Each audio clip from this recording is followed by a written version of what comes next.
This story is a work of fiction, inspired by investigative-style narratives. It contains fictionalized elements and characters. The lawn guy whispered into the phone, "Sir, I don't want to alarm you, but is there anyone else living in this house? I can hear someone crying. From your basement." I remember the sound of the mug in my hand going suddenly weightless. The coffee was still hot, but my grip, like everything else I thought I knew, went slack. For a long beat there was only the small, precise noise of my own breath and the distant patter of Gary's lawn trimmer through the spring air on the other end of the line. Gary had worked the Hayes property for 10 years. He cut the grass, picked the leaves, and was the kind of neighbor who noticed the little things, a porch light that stayed on, a dog that didn't bark. He never called me about anything that could be chalked up to weather or weeds.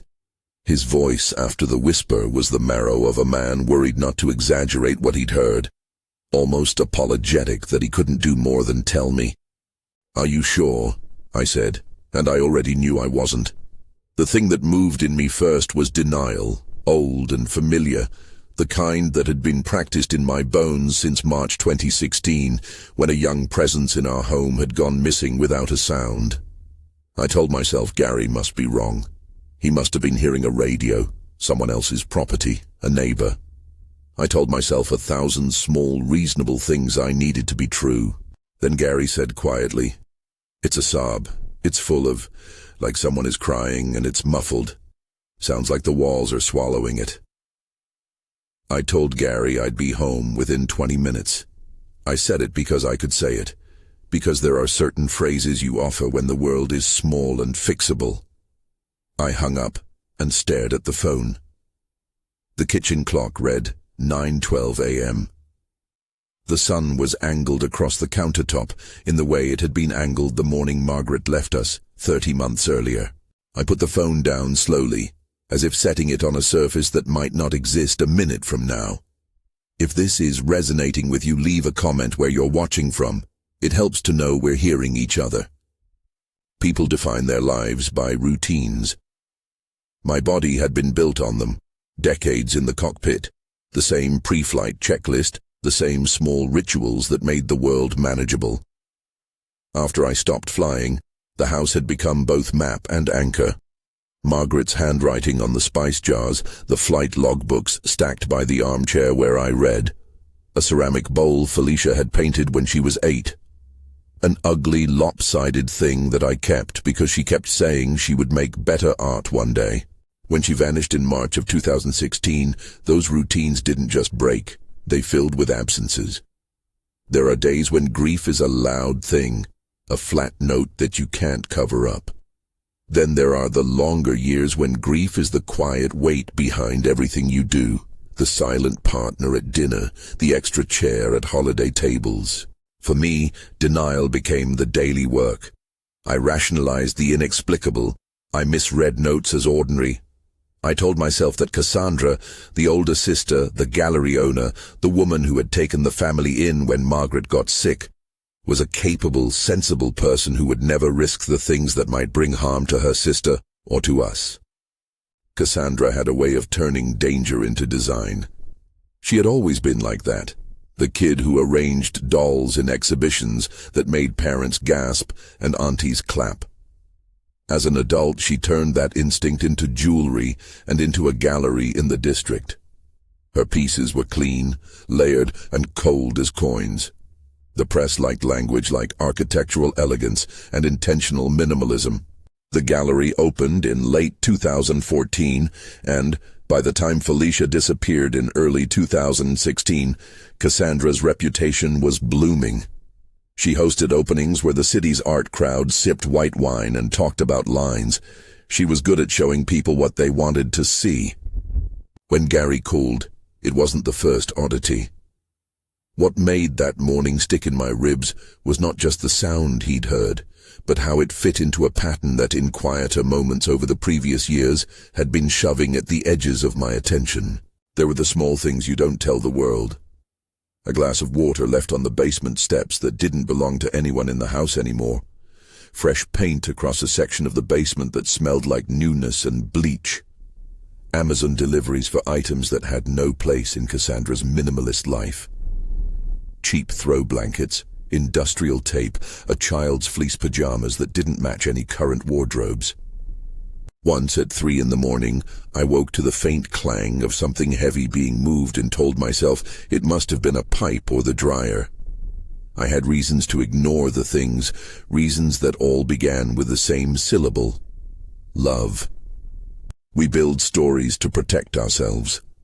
Ours was this. Margaret was gone, Felicia was gone, but Cassandra was keeping things together.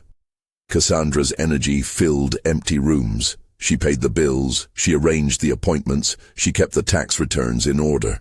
She also had a knack for explaining away shadows. A bowl on the kitchen island meant someone had been in the basement. Cassandra was working late. The paint was required for an installation. The extra groceries were for a client. I wanted her explanations to be true. I needed them to be true. But underneath the calm, the house had been rattling like an old plane in turbulence. The weeks after Gary's call were the slow hours where denial started to fray. I began to collect things like a man attempting to steady a wobbly table by adding matchbooks beneath one leg. I kept receipts. I photographed the back of packages. I logged times of knockings on the wall that woke me at night. At first I told people it was nothing. Old pipes, I would say when a neighbor peered past the curtains. I'm just being paranoid, I told Stephen when he slid a coffee across the kitchen table at our first post-call meeting. Stephen is a patient man, a lawyer and a friend who smelled faintly of espresso and calm. He had been Margaret's acquaintance before he became ours, an easy hand in uncomfortable paperwork, and he had agreed to look at trust documents only because I needed someone to separate my shock from fact.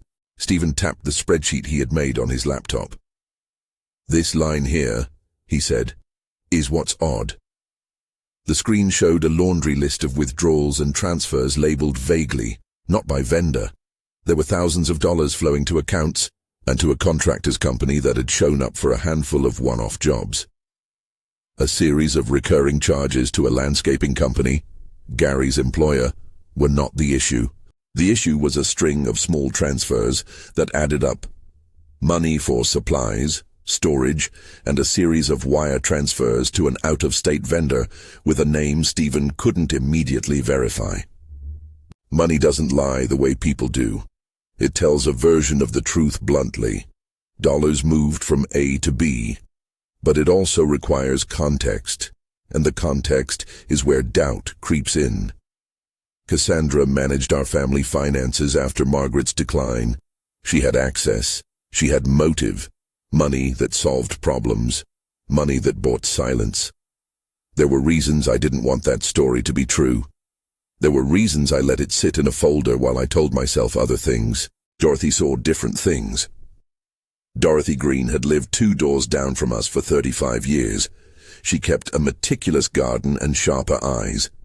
She had called me 2 days after Gary, her voice like gravel with weather.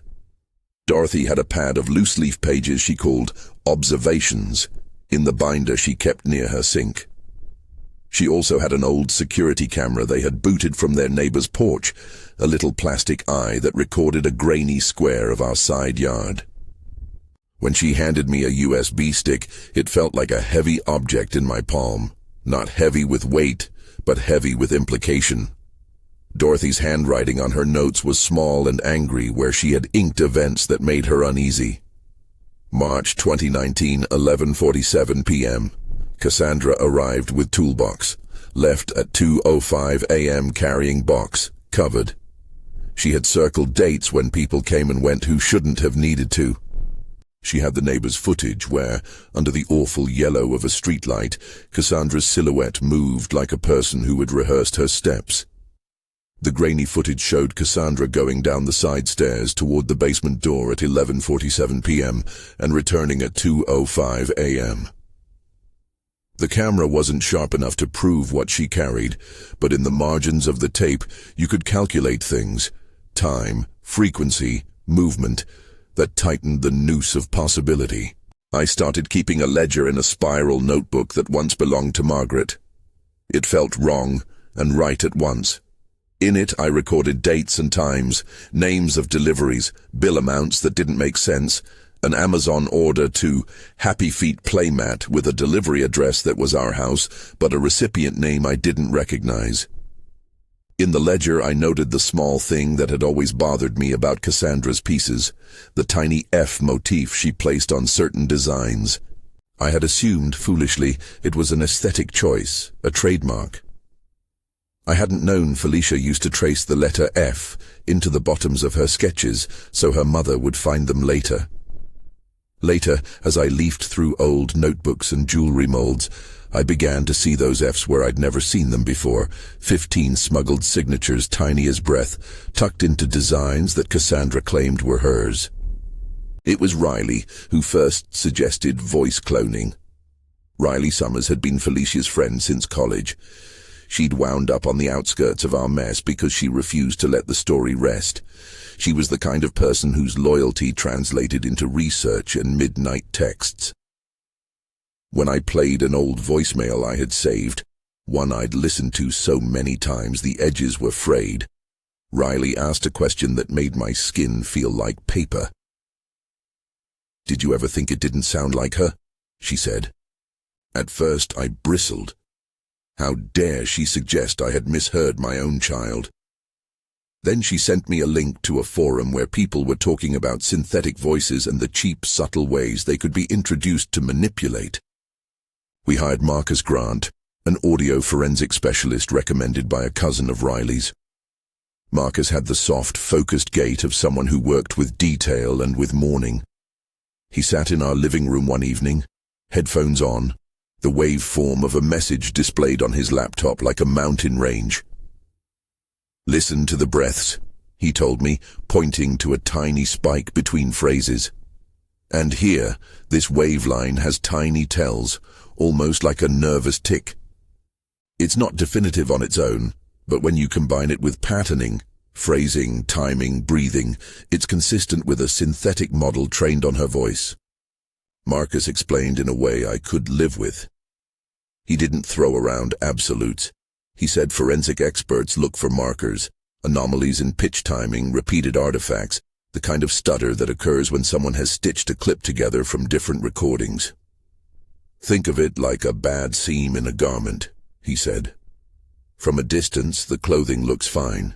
Up close, when you trace your fingers along the line, you can feel the thread. For science, those threads are measurable, and for a jury, they become part of a larger pattern." Marcus's phrasing gave me a kind of brittle comfort. It meant I wasn't crazy. It also meant someone had been trying to make me believe a lie. A software-made voice that sounded like Felicia, sent to keep me numb and to keep me from asking the questions I had been avoiding. Then there were the receipts. Grocery receipts that didn't add up to the life Cassandra claimed to run. Miles of tape from online marketplaces to storage facilities. Stephen printed out pages and watched me take them in like a man doubling over at a report of debt. "There are large purchases described as equipment sent to a P.O. box," he said. "And look at this. A series of withdrawals timed around when the deliveries Dorothy recorded were made at night." "You think Cassandra's involved?" I asked, because it was easier than saying the other question, what if I had been living with my child's captor and not known? Stephen sighed and looked at me like a man who had seen this pride and fear before. "The paper trail is a map," he said. "It doesn't describe the person who stayed with the goods. It shows movement." I began to understand that investigations move like water. They find cracks, they seep in, and if you don't dam them in time, they carve canyons. I started to move differently through the house.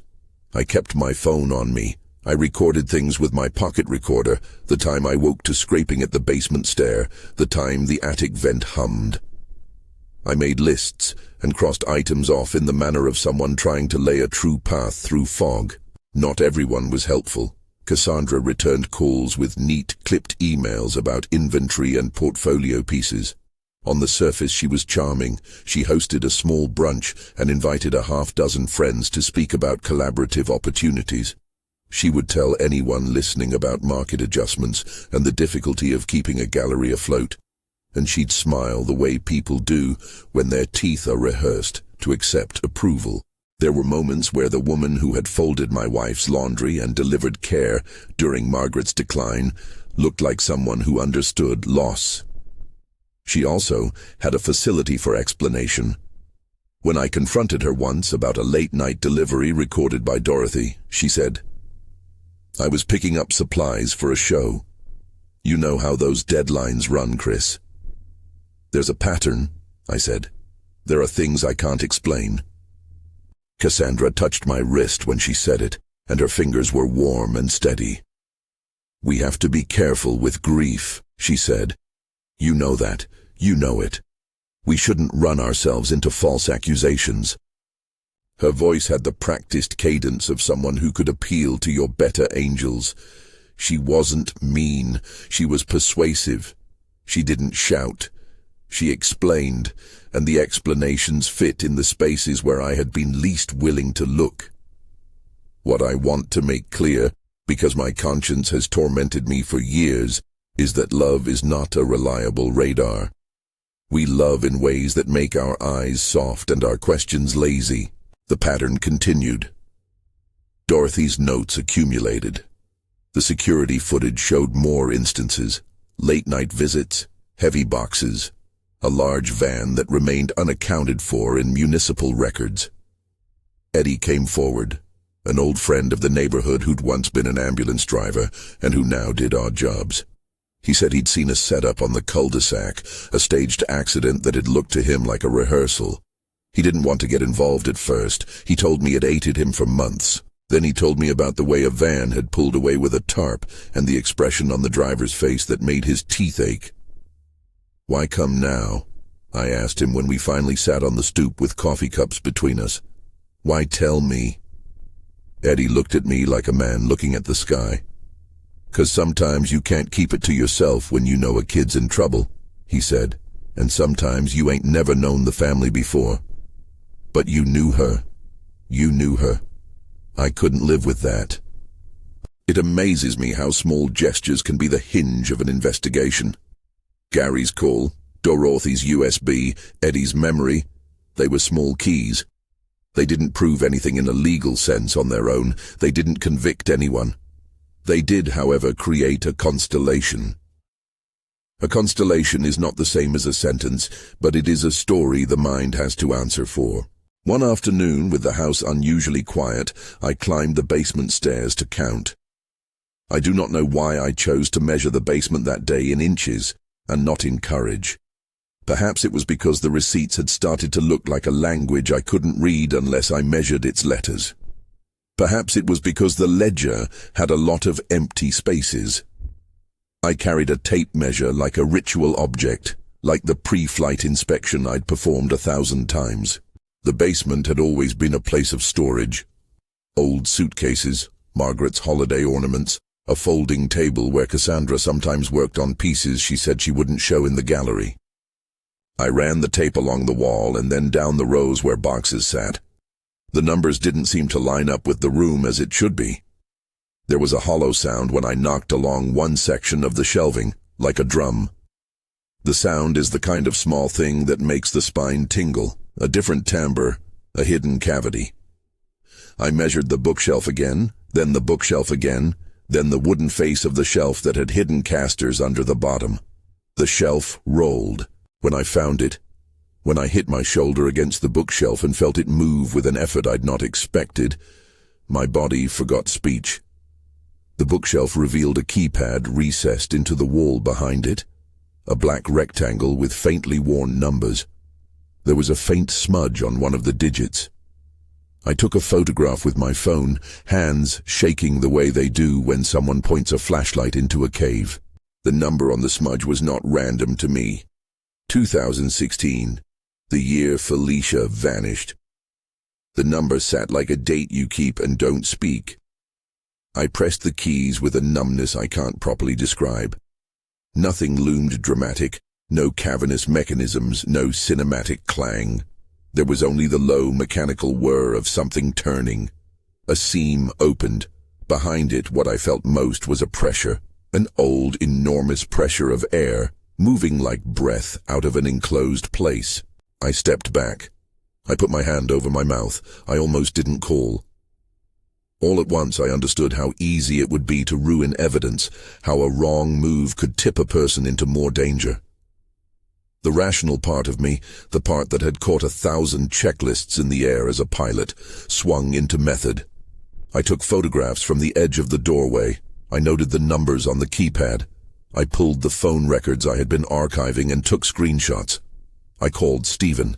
He arrived within the hour, moving through rooms with a careful step. He didn't immediately suggest forcing the door. He didn't yell. He sat in the kitchen and sipped coffee like a man who knew how to keep his hands still. "We have to call the police," he said, and the words were both an anchor and an accusation.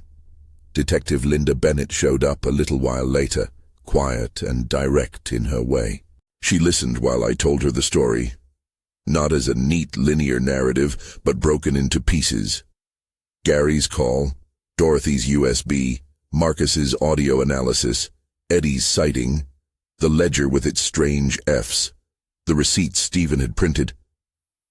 She nodded, and when I finished she didn't look at me with pity. She simply said, "We will handle this." There was a weight in that sentence. It was both promise and process. Detective Bennett explained the need for a search warrant, the need to preserve the scene, to avoid contaminating whatever lay beyond the steel that might be behind the keypad. She was careful to protect evidence, photographs first, then specialists. I felt my chest tighten in a way that had nothing to do with oxygen. The thing about investigations is, they make a home of your life while they are active. People come through the house, officers with notebooks, a forensics unit that took swabs of air, and a sample of the keypad's fingerprints, Marcus making a copy of the audio files, Stephen watching the financial paper with a distance that made my head swim. Derek Hamilton's name came up that evening, a man spotted on a subcontractor list who had been paid by the same company that had received the wire transfers. I didn't know anything about Derek then, only that someone with his name had been connected to a job building something at our house. When Derek came, he did so with hands that trembled more than his jaw. He was an unlikely accomplice, wiry, with paint-splattered jeans and a nervous laugh that began too soon. He did not come to my door acting guilty. He came like a man who'd been storing a secret too heavy to hold alone. He asked for a glass of water. He confessed with a voice that sounded like he was reading or trying not to vomit. He said he'd helped move materials into a sealed area and that he had built what he was told to build, sturdy walls, reinforced steel. For weeks, months, his voice faltered between statements he seemed to think would be self-exculpatory and those that bent his face in real remorse. He handed over a small USB drive with recordings. "I thought they wanted storage," he said. "I didn't know." Derek's USB was a pivot in the small universe I'd been holding together. It contained a collection of voice notes and files, some in hand-remembered analog audio, some in digital formats labeled with dates and times that aligned with some of Dorothy's noted visits. Derek recorded in an unsteady whisperation, confessing tasks and recalling conversations where he was given instructions not to ask questions. Some of the recordings were mundane, instructions about dimensions, measurements of steel. Others had a chilling mundanity, a voice telling a contractor, "Make it sound like no one is there. Make sure there are vents, but keep them muffled." He didn't confess to the thing we feared most. In the recordings, he sounded like a man far more terrified of the social consequences of admitting knowledge than of the moral weight of what he'd been doing. But his files were proof of a chain of labor. The technical folk explained to me in patient English what each artifact might mean in a courtroom and what it would not. Marcus told me that audio markers, those tells, couldn't on their own convict someone, But when woven together with bank transfers, contractor receipts, and a suspicious change in Cassandra's behavior, they formed a pattern that a jury could use to ask why. Stephen printed out the spreadsheet again and said, "Patterns are narratives in numbers." It is strange, in hindsight, how ordinary the evidence looked when you put it together. Receipts, emails, grainy footage, a tape measure with a little smudge of rust that matched the metal of a bracket on a contractor's invoice. But ordinary roads lead to extraordinary places, and ordinary pieces of paper had the weight to change the lives of people across a living room table. I slept badly through those nights. Sometimes I would wake convinced that someone had crept down the basement stairs to deliver another package. Other nights I dreamed of the keypad, imagining numbers rearranged like teeth. There was a taste in my mouth that resembled copper and fear. Margaret's absence was a quiet ghost at the fringe of everything. Sometimes in the middle of the night, I'd imagine her standing in the stairwell, arms folded, saying that we had brought this on ourselves through neglect. Guilt is a private weather. By the time the first search warrant was drafted, there was a cover story moving through my body like cold water. People asked how a voice in a yard could start an unraveling. They wanted to know why Gary listened, why Dorothy kept her camera on, why Eddie would risk his repute to speak. The simplest answer was this: adults keep a child's missing like a wound. You get used to the ache and stop probing the edges. The call from a man who mows the lawn re-sent that ache into a visible bruise. Detective Bennett's approach was meticulous. She said all the things a detective must say: preserve the scene, do not contaminate, take it slowly. She also did something she must have learned from 1,000 human interactions. She handed me a paper and said, "Write down anything you remember, no matter how small. Even if it sounds foolish, put it on paper. We don't know what will matter." So I wrote, March 3rd, 2016, Felicia last seen in morning with backpack. March 4th, 2016, neighbor reported hearing a car pull away at 3:20 a.m. 2018, basement painted in part. 2019, unusual deliveries. May 2021, Gary hears crying. Item by item, the paper filled until it felt dense and weighted. We were at the brink. There was a weird, suspended quality to the hours before action. A strange, sterile pause between recognition and consequence. I stood by the kitchen window and watched a delivery truck turn onto our street. I watched men who had been ordinary neighbors become people with evidence bags. I watched Cassandra at her studio, masked against the dust as if she had no idea what the next days would do to her life. There was one thing I had not accounted for: my own capacity for self-deception. On the surface, I was the man collecting facts, making calls, ensuring process. Underneath, I kept resisting the finality of the worst possible truth, that for 8 years I'd shared a house with a secret that in some way I had permitted by not pushing harder, not demanding more, not trusting the small voices that told me things that didn't fit the tidy narrative I preferred. The house felt like a mouth waiting to say something. The bookshelf-turned door sat at the edge of the basement light like a lid.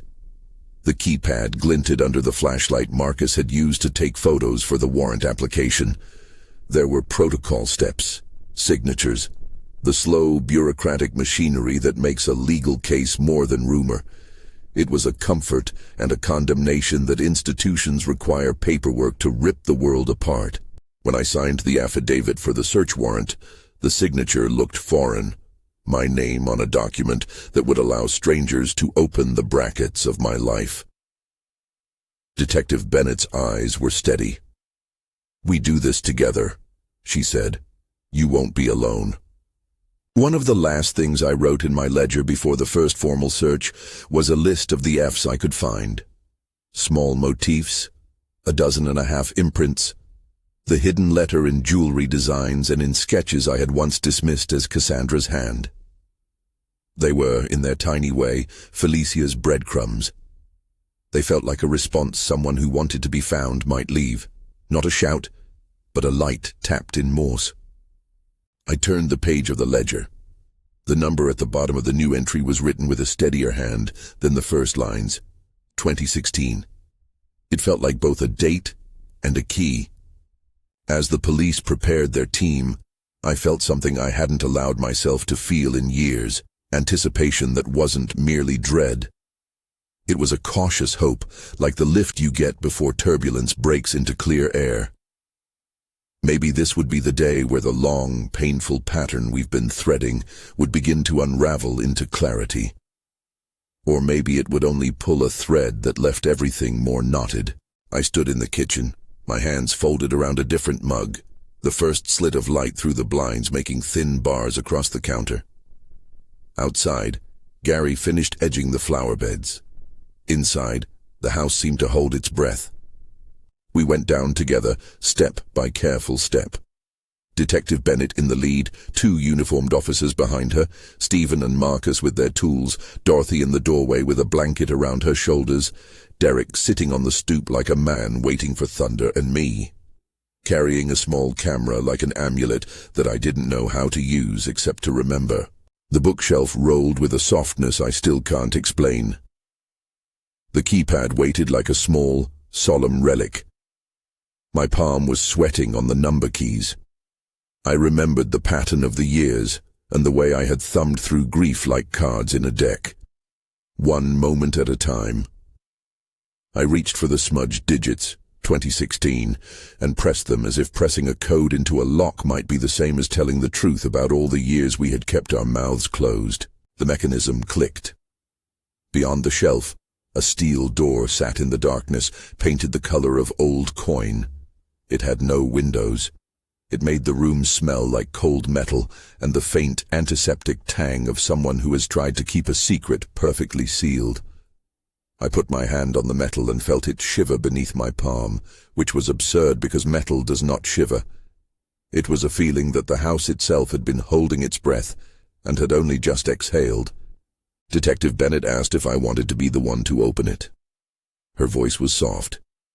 It was not a command, but an offering. I knew the answer before she asked. To open it would be to take responsibility for the years that had allowed the possibility of a hidden room. To open it would be to cross the line between thinking and knowing. I stepped back and let her make the call. There are things for professionals to do, and there are things for fathers to do. In that moment, I chose the role of a man who had been private, and who, perhaps for the first time in years, was learning to trust a system, and not just his own fear. We moved forward, but not yet into the room. We had enough to act, and yet not enough to invite recklessness. The house hummed with the distant sounds of neighbors, of scrubbing tires and the television through thin walls. We stood around the steel door and listened to the small sound. The house told us nothing in language that wouldn't require translation. I thought of the mug Gary had heard in his hand earlier, of the whisper of crying going on in the hinge of a day. I thought of Margaret's voice, which taught me to look twice and to question the comfortable story. I thought, irrationally, of the ugly ceramic bowl Felicia had made when she was 8 and how she'd laughed when I told her it looked like a spaceship. I thought, with a sudden, stabbing clarity, of the F's I'd found hidden like tiny signatures across years and objects. Stepping back from the door felt like stepping into the place where decisions are made. The line between evidence and certainty is not a straight line, but a braided rope, and we were standing at the place it frayed. We paused there. Detective, officers, neighbors, a contractor who had confessed, and a lawyer with his hands folded, the house shrinking and swelling around us like a living thing. The moment felt like the hush before a storm, full of latent, dangerous energy. And then the team began their work, and I let my thoughts scatter into the small tasks of being present. Answering a question about a receipt, signing my name on a department form, handing over an old floppy drive that had once held family photos. My hands shook when I did those things, but I did them all the same. We had not yet opened the steel door. We had not yet called Felicia by name in the space where she might finally be heard. We were, in the language of the house, about to step into a cavity that could change everything. The steel door didn't open the way I had imagined. In a movie, maybe, it would have flown inward like a trap door, and the camera would cut to a child's face lighting up. Instead, it yielded with the slow, bureaucratic reluctance of something that had been shut for years, and only now was being asked to explain itself. Detective Bennett and Officer Torres worked the locks. There were technicians with bags and gloves. I stood back because I had been told to stand back, because process mattered now, even if every second felt like the beat of a small, raw drum in my chest. When the latch finally slipped, the air that escaped carried with it a sound I will remember for the rest of my life. It wasn't the full-bodied, cinematic cry I had heard in Gary's yard. It was a thin, cautious noise, half-syllable, half-breath, and it was unmistakable. It was Felicia's voice, or an echo of Felicia's voice, flattened by years and the way sound changes in small, sealed spaces. It said her name in a half-whisper that landed like a hand on a shoulder. I felt my knees fold. I wasn't ready for what it meant to hear my daughter's voice in a room like that. I had rehearsed the moment in variants for months. The relief, the rescue, the sudden flood of joy. And then the practical considerations that followed. In memory, the smell of the room was the first thing I noticed. It was closed and stale, but clean in the way of a place that had been managed, as if someone had been careful to remove the most obvious traces of living. There was a cot pushed against one wall, a thin blanket folded neatly, a small stack of notebooks tied with twine, and on the far shelf a scatter of jewelry sketches. The lights were dim, and the walls were lined in places with sound-muffling material. I could not help cataloguing it, as if an inventory might translate my horror into something I could submit in a report. Felicia was there, smaller than I had held in my memory, as if the time inside a hidden room had compressed her like a drawing folded into a pocket. She was thin, but her eyes, when they met mine, were full of a courage that surprised me. She blinked, and then smiled in a way that was both dazed and precise. A paramedic stepped forward and folded a blanket around her shoulders. She let the blanket sit like armor, and allowed a few questions to be asked, answering in short, steady syllables. "Dad," she said, and it was both a name and a contract. It assembled all the lost years into a single fragile thread. I wanted to rush in and gather her. I wanted to carry her out of that doorway and back into sunlight in the way I had pictured 1,000 times. I didn't. Detective Bennett put a gentle hand on my arm and reminded me we had to preserve the scene for forensics. Evidence. Chain of custody. The words were clinical, and they anchored me in the only thing I had been trained for in the last months, not to destroy the very proof that would be needed to bring accountability. It felt like a cruelty in that moment, but I understood it. The paramedics took vitals. They offered water. Felicia accepted slowly, like someone learning how to trust the world again. The first official reports called it confinement with evidence of prolonged isolation. The officers recovered a journal, Felicia's, tucked under the cot, and when I turned the pages in the police station later, I saw the F's I'd been cataloguing all along, tiny and repeated like a child's Morse code. There were notes that read like promises to herself. Small sketches with "find" next to them, lists of colors, and a dated sequence of little reminders. She had not been silent by choice in every sense. She had been working, in her private way, to make a readable trail if anyone ever came looking hard enough. Derek's presence and the files on his USB had given Detective Bennett the probable cause she needed to move quickly. Derek had shown up at my back step the morning after we confirmed the keypad pattern. He had been exhausted and remorseful, wobbling on his feet like a man who had been carrying more than he could hold. He told the officers, in the officers' presence, the specifics of what he'd done, the materials he'd moved, the day he had worked late to assemble what he'd been told was a secure storage room, the conversations where someone had mentioned privacy and the costs of silence. He handed over the USB drive and, in court later, he would recite his memory of a voice, Cassandra's, he said, instructing him to be precise. A small team went through the room with paper bags and measured markers. They found, in a false panel inside the wardrobe, a stack of mail stamped and dated years back, an old birthday card for Felicia that had been tucked away and kept.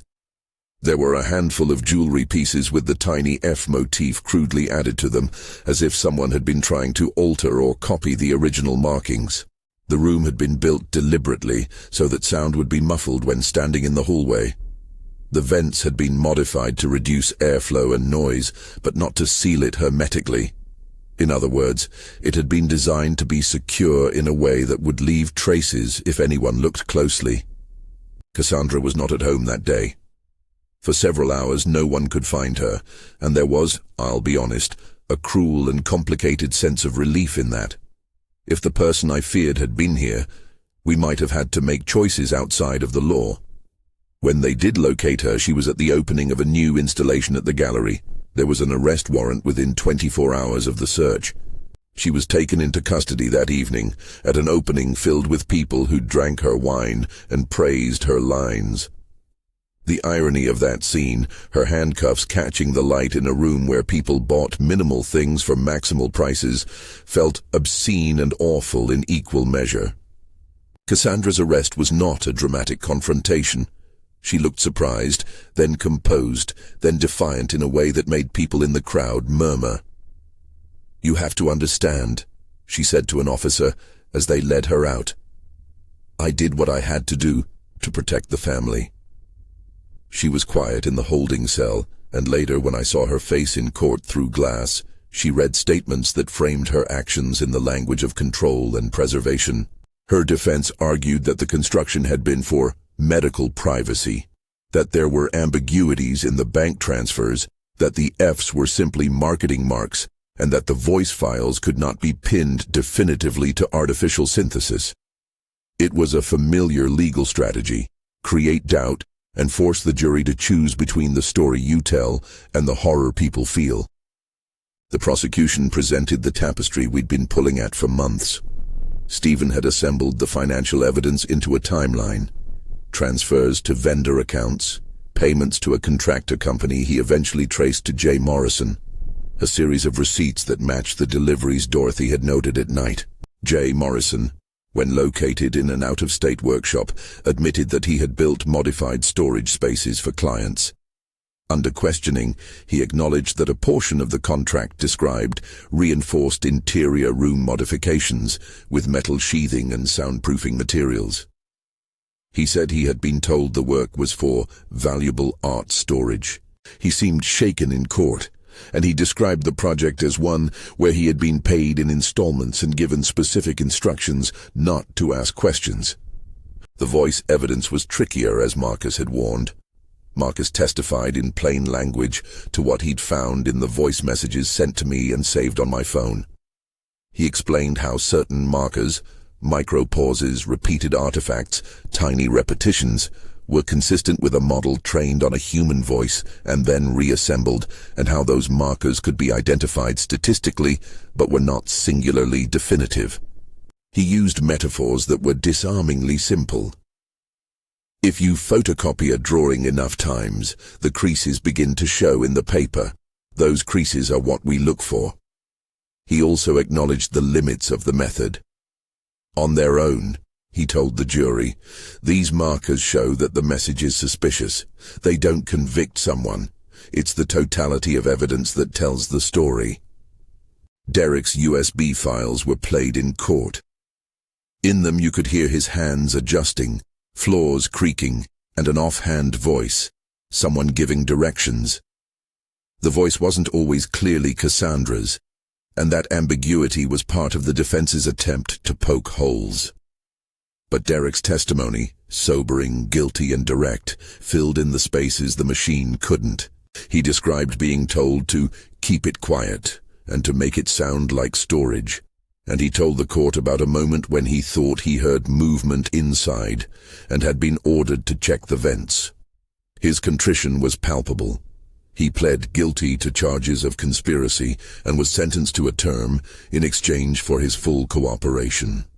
Part of his plea included turning over additional files, text messages that linked some payments to his contractor account, and the names of accounts used to funnel money. Eddie testified, his voice steady though he admitted to being a little nervous about public speaking. He described the van on our street, the tarp, and the way the driver had looked. He said what mattered most to him was that the event had felt rehearsed, a staged accident designed to distract neighbors and create a window for a move. Dorothy provided her notes and the grainy footage. Her discovery of dates and times proved to be not just neighbor nosiness, but a resource the investigators could use to build a calendar of movement. It was in court that the F's took on a new meaning. Stephen had scanned the jewelry sketches and highlighted the recurring motif, then displayed in a slow montage Felicia's early sketches with the F's visible in the corner. The judge allowed it. The gallery crowd saw the F's, and a hush moved through the room. For me, the F's were a breadcrumb trail my child had left, a deliberate whisper. Cassandra's defense tried to portray her as a protective sister who made poor choices motivated by grief. She testified in her own defense, and she spoke with a clarity that had always been part of her public persona. She argued that the room had been intended as a place of seclusion, that she had not intended harm, and that she'd acted out of a warped compassion. But the prosecution countered with the bank records, with Derek's files, with the chain of materials leading to Jay Morrison, and with the human testimonies that placed Cassandra at the house late at night when deliveries were made. It was, in the end, a matter for the jury to weigh motive, method, and means. The trial lasted several weeks. It was a brutal thing to go through, not for the legal minutiae, but for the way it passed our family into pieces for strangers to inspect. There were witnesses I recognized, friends and neighbors who had been pulled into court to recount small elements of our life. There were scenes where a photomontage of our living room was displayed, and I had to watch a still image of my kitchen while a prosecutor described the evidence recovered from that space. It felt like watching an autopsy of our past. The jury returned a guilty verdict on several counts: unlawful confinement, conspiracy, and fraud, charges that carried weighty sentences. Cassandra received a sentence that would keep her behind bars for a long time. The judge's remarks were measured. He spoke of betrayal and of the public trust violated when family becomes a prison. In handing down the sentence, he addressed Felicia directly with a level of solemnity I had rarely seen in a courtroom. "No sentence will return lost time," he said, "but the law requires accountability for those who confine another human being and seek to profit from that concealment." It was not a moment of victory so much as a formal recognition of harm. Felicia's recovery was slow and patient. The hospital stay was long enough for us to begin the small work of undoing years of isolation. Medical checkups, nutritional rebuilding, physical therapy for muscles that hadn't been used the way they'd been meant to be used. There were dark days, and there were days where she laughed so hard at something trivial we thought the house would echo. Her journals became a lifeline, not only to the investigators but to her own process of remembering and reclaiming. She wrote about textures of the room, about the small rituals she'd invented to mark time, and about the F's she had folded into the corners of her work as a way to keep a signature hidden.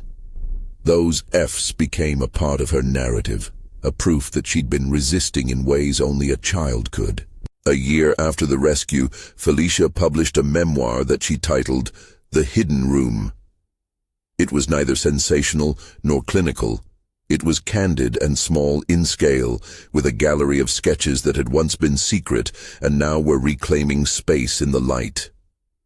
She wrote about the mechanics of survival, not the grim details of abuse but the cognitive strategies she employed to stay alive, the small defiance of keeping a pencil sharp, the way she traced an F into the margin of a page as if mapping a route back home. The book sold modestly at first, then picked up momentum through word of mouth. and eventually gave her the platform to found a non-profit focused on art therapy for survivors of prolonged confinement and domestic coercion. She insisted on being independent in the narrative of her recovery. She refused to be framed solely as a victim. The non-profit she founded offered workshops where survivors could use collage and metalworking, the very skills that had been distorted in our house, for healing.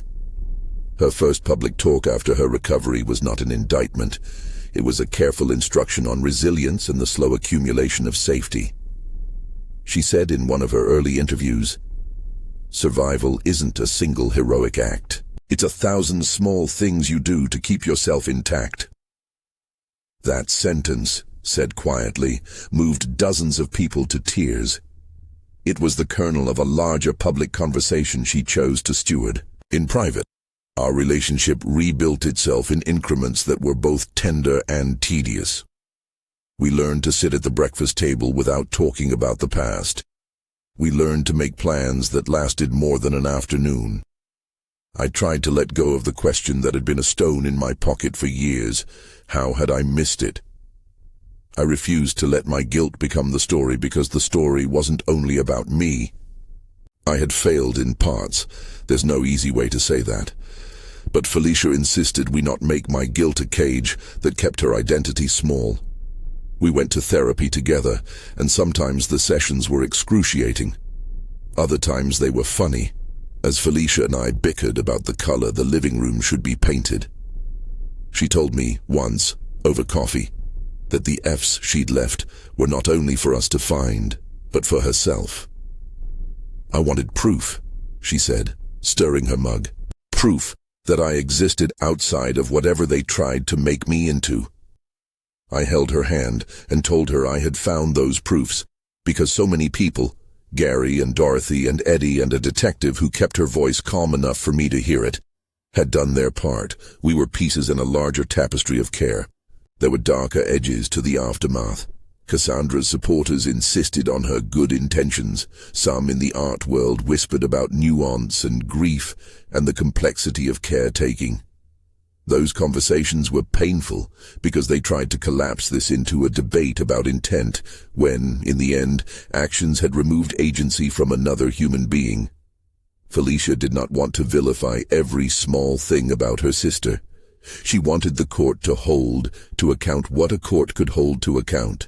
She believed in restorative practices in theory, but she also believed that some harms required the blunt instrument of criminal justice. The years following the conviction were filled with ordinary life and extraordinary commitments. Felicia's non-profit began hosting exhibitions where survivor art was sold and funds were used for counseling. She volunteered at a crisis center and taught a small metalworking class to women who had experienced constrained freedom. Once at a gallery opening she organized for a survivor showcase, I watched her speak in a room full of people who had once been strangers and now were a kind of community. She read an excerpt from her book where she described the F's as a line that kept me naming myself. Afterwards, dozens of people came to her and told her quietly how her story had made them pay attention to their own houses, to the small sounds they might have otherwise ignored. As for me, the work of living remained a slow practice of humility. I retired fully from the symbolic role I'd played as the man who used to fly planes and started teaching a small community class on how to organize and document things, receipts, photographs, journal entries. It was a tiny thing, perhaps, but I found purpose in teaching people how to keep careful records because, as we'd learned, records can save lives. There were legal sequels that followed the main trial. Motions, appeals, and the slow grind of corrections bureaucracy. Derek received his sentence as part of a plea, and Jay Morrison pled to a charge related to negligent construction practices and was ordered to testify at length about the instructions he'd been given and the accounts he'd been paid from. Marcus worked with the prosecution in subsequent cases, refining his techniques for detecting synthetic voice markers, and he always added his cautionary line, "Technology can both harm and help, and it's up to us to use it wisely." We never fully resolved how the voice messages that had been used to calm and confuse me had been assembled. The experts testified that a synthetic voice model, trained on recordings of Felicia's voice from early years, home videos, phone notes, school recitals, could be used to create convincing phrases, but Marcus and the prosecution were careful to explain the limits of that knowledge. Such models are better at imitation than at complex affect, and the combination of Derek's files and the bank trails provided the pattern that tied the voice to a larger scheme. In short, the voice cloning was a powerful piece of deception, but it was only one piece, and it needed to be placed within the broader fabric of evidence to be persuasive in court. Public reaction was complex. Some friends disappeared after the trial, awkward at the edges of a family torn in ways they couldn't understand. Others returned with casseroles and a willingness to sit quietly. Media outlets did their rounds, and Felicia handled interviews with a steadiness I admired. Never sensational, always focused on survivors. She insisted we leave some parts private, and the press respected that boundary more often than not. One night, months after the sentencing, Felicia came to the kitchen with 2 mugs and sat at the table where once we'd kept our ledger and our receipts. She had been working on a small ring, a simple band with the tiniest F etched inside, almost invisible unless you turned it to the light. "This is for me," she said, "not for anyone to buy. A reminder." We sat in silence for a while. Finally, I said what I'd been circling for years. "If I had asked harder," I said. "If I hadn't accepted easy answers." She reached across and took my hand. Her fingers were warmer than I expected. "You did what you could when you could," she said. "That's a sentence people use to avoid accountability. But it's not that. You made mistakes, Dad. We all did. And we are still here." Forgiveness, I learned, was not a single moment. It had a geography. Places we went that sometimes included mercy, sometimes did not, and always required work. Felicia's forgiveness of me was measured and precise. She told me she forgave me for the parts of her story I could have prevented, but she also asked that I not make my guilt into a tool of perpetual punishment. "Live," she said. "Do the small work. Keep asking questions. There is a part of me that forever keeps an ear toward the wall of our house." I think that's probably the case for most people who have lived through this kind of rupture. You don't unlearn the instinct to listen, but listening must be joined with action, not anxiety. The lesson I try to carry forward is not a sermon about vigilance that points fingers. It is simpler and harder. Pay attention to the small things, trust neighbors who tell the truth, keep records, follow the paperwork when something feels wrong. And when you are told an explanation that doesn't fit, press it gently until it does. If there is any balm to offer, if a stranger watching this finds themselves in a place of doubt, I would say this: the quiet witnesses matter. Gary's call mattered. Dorothy's USB mattered. Eddie's memory mattered. The chain of small testimonies built the case no single dramatic confession could have. We lived above a secret for 8 years, and yet were saved by the very ordinary acts of noticing. There were complicated questions that remained after the courtroom settled. How do you reconcile love and harm when they live in the same body? How do you continue to care for someone who has done unconscionable things? Those are conversations I still have, at times with Felicia, at times alone in my head. Felicia chose not to pursue total estrangement from her sister. Instead, she set boundaries and let the law do what it needed to do. She focused on the future she wanted to build: a charity, a book, workshops for survivors. Her art became an instrument of translation, turning pain into something others could use to find language for their own experiences. The last scene that haunts me is not the courtroom or the hospital ward, but a small moment backstage at one of Felicia's nonprofit exhibits. After she'd spoken, a woman in her 30s came forward and handed Felicia a folded note. She told my daughter, in a voice shaking with something like gratitude, that she had recognized the F's in a piece Felicia had made. "I found myself in that mark," the woman said. "It made me see that hiding can be a strategy and a lie at the same time, and that perhaps it's time to tell someone." That moment, I thought, was the true currency of what we had done. The conversion of secrecy into testimony that could save others. If you have listened this far, thank you for holding a space with us. Please share this story if it moved you, and subscribe to hear more narratives that ask hard questions about how we keep each other safe.